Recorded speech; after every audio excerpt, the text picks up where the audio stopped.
Most medical doctors, including endocrinologists, don't do anything to address the autoimmune component of Hashimoto's. And so over time, further damage has taken place. If someone has hyperthyroidism, whether it's Graves' disease or toxic multinodular goiter, when we say save your thyroid, the goal, of course, is to save it from radioactive iodine or thyroid surgery, which is commonly recommended by endocrinologists. Radioactive iodine destroys the cells of the thyroid gland, and then thyroid surgery is when you're removing the thyroid gland, and typically the entire thyroid gland is removed. Hey, this is Dr. Eric, and in this Q&A episode, I am going to answer the question, is it too late to save my thyroid? If someone has Graves' disease and they receive radioactive iodine or thyroid surgery, of course, those procedures don't do anything for the autoimmune component.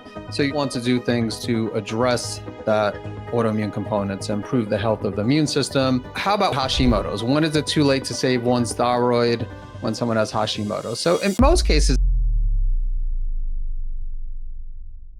let's first answer the question, what is meant by saving your thyroid? And I'm going to answer this question for both hyperthyroidism as well as for those with Hashimoto. So if someone has hyperthyroidism, whether it's Graves' disease or toxic multinodular goiter, when we say save your thyroid, the goal, of course, is to save it from radioactive iodine or thyroid surgery, which is commonly recommended by endocrinologists. Radioactive iodine, of course, destroys the cells of the thyroid gland, and then thyroid surgery is when you're removing the thyroid gland. And typically it's a complete thyroidectomy, which means that the entire thyroid gland is removed. Not saying there's never a time and place for thyroid surgery, but that's what's meant by saving one's thyroid when someone has hyperthyroidism. Now, when someone has Hashimoto's thyroiditis, again, these people need to save their thyroid as well, because with Hashimoto's, you have the immune system attacking the thyroid and causing damage to the thyroid gland. And of course, most medical doctors, including endocrinologists, don't do anything to address the autoimmune component of Hashimoto's. And so over time, further damage has taken place. And then what usually happens is that the person needs to increase the dose of thyroid hormone replacements. And so the goal is to address the triggers and underlying imbalances, heal the gut, and thus save the thyroid gland from getting further damaged over time.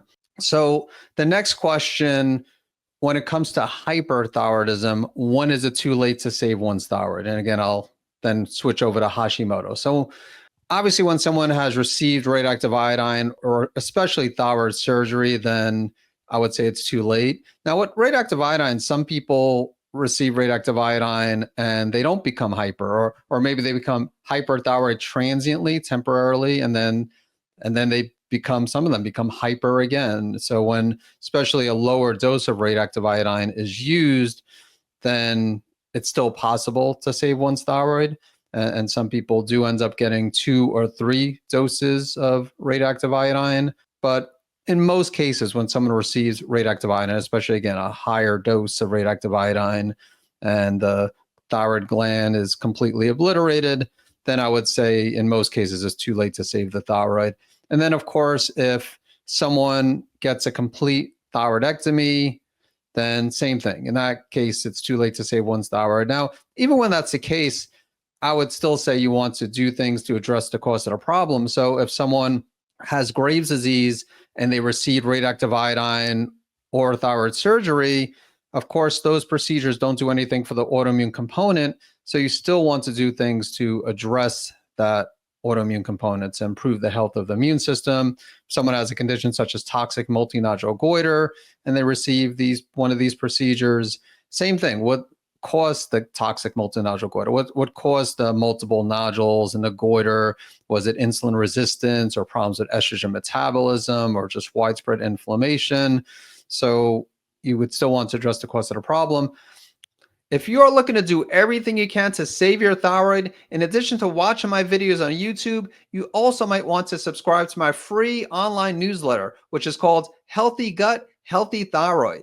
Not only will you get the latest news on how to heal your gut and restore your thyroid health, but during each edition, I'll demonstrate a different blood or functional medicine test marker that relates to healing your gut and or your thyroid. There will also be an Ask Dr. Eric section where not only can you see questions that other people have asked related to gut and thyroid health, but you can also submit a question for me to answer in a future edition. To subscribe to the Healthy Gut, Healthy Thyroid newsletter, please visit savemythyroid.com/newsletter. And another scenario when it might be too late to save someone's thyroid in the case of hyperthyroidism, although this sometimes could apply to hypothyroidism too, if someone has a very large goiter, so an enlargement of the thyroid gland, and if it's causing obstruction, so difficulty swallowing or breathing or both, then even though I'd love to say, yes, follow a natural treatment approach to address the cause of the problem, if it gets to the point where someone is having difficulty breathing, for example, or really a hard time swallowing, then again, surgery very well might be necessary. So how about with Hashimoto's? When is it too late to save one's thyroid when someone has Hashimoto? So in most cases, it's not too late. Now, we could say if someone has been taking a very large dose of thyroid hormone replacement for many, many, many years, then it could be more difficult to get them to the point where they might not need a thyroid hormone replacement. So that, like, if the thyroid gland has been attacked by the immune system for 10, 20 years, it is more challenging. And that brings up the next question: does saving one's thyroid in Hashimoto's mean that they can get off thyroid hormone replacements? And again, not necessarily, not always, as really even if someone has had, let's say they've been on thyroid hormone replacement for 15 years and extensive damage to the thyroid gland has taken place, again, you're trying to save the thyroid from further damage. Now, over time, that thyroid gland will regenerate. It's just a much longer process than other areas of the body, such as the liver or the gut. So over time, the person still might get to the point where they don't need thyroid hormone replacement, or maybe they'll need a lower dose of thyroid hormone replacements. But again, the goal is still to address that autoimmune component to prevent further damage from occurring. So that is my answer to the question: is it too late to save my thyroid? In most cases, it's not too late to save your thyroid, whether you have hyperthyroidism or Hashimoto's. As usual, I hope you found this Q&A episode to be valuable, and I look forward to catching you in the next episode.